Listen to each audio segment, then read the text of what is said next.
Greetings, members one and all of the Salivation Nation, with the next installment in the Tubular Journey series. Let's explore!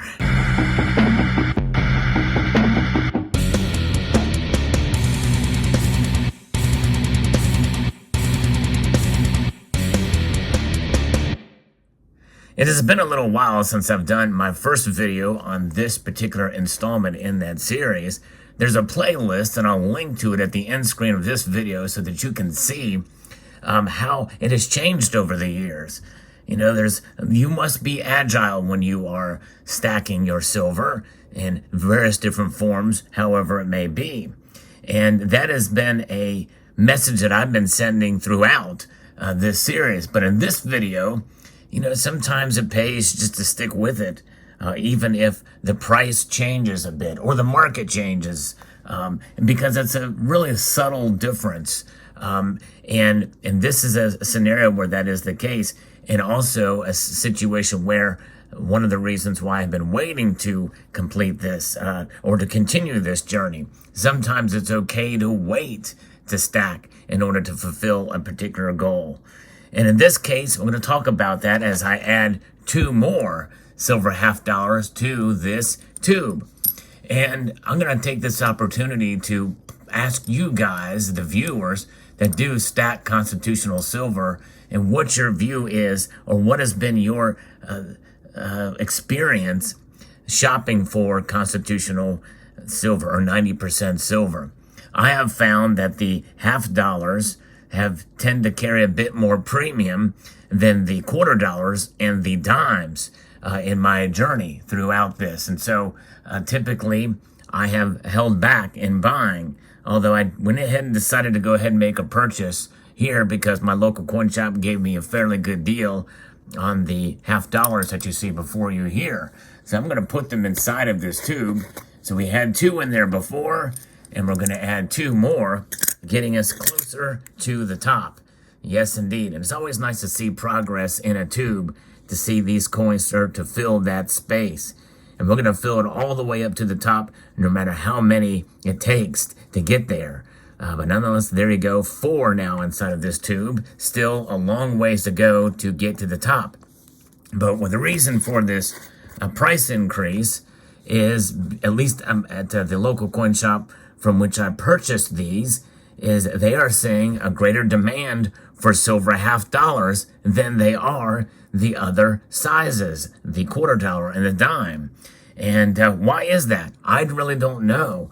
Is it anecdotal to just that local coin shop?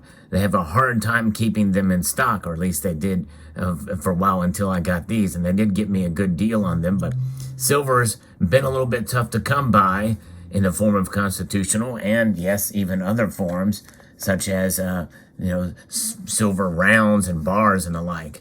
But nonetheless, every little bit helps. And if you are on a limited budget, this is a way to be able to track your purchases of gold and silver, of gold and silver. You can buy gold on a budget too. I've got a video about that as well. If I remember, I will link to that in the end screen of the video as well. But the message here is to kind of set these goals. What better way to set a goal than to have an empty tube and to fill that sucker up? That is a very visual way. You don't have to worry about a spreadsheet, or unless you want to track what you paid for each of these pieces. But you get to the top, you just fill it up to the top and then store it away. And I've got to think of 1 or 2 more of these tubes that I've put together. But this is a way to be able to stack and store your silver, is in these tubes like this.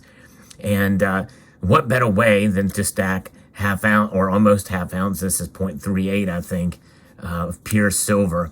These are 90% silver. The Franklin half dollar here is a beautiful coin, although not my favorite, but it is a nice coin.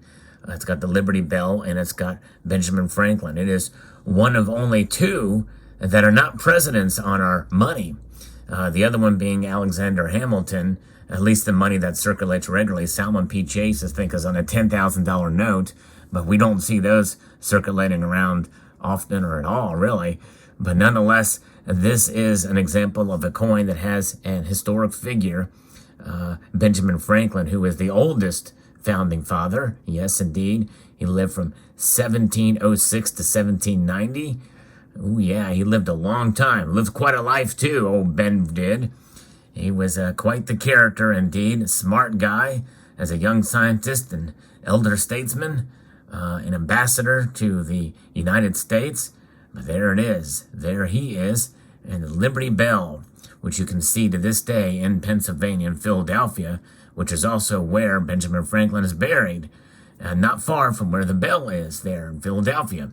So there you have it, another addition, a couple of additions here to the tubular journey as we continue our progress here. So I hope you will keep up with it. And if you do enjoy videos like this, I will hope you will consider pressing that like button and continuing to follow and subscribe if you haven't done so already.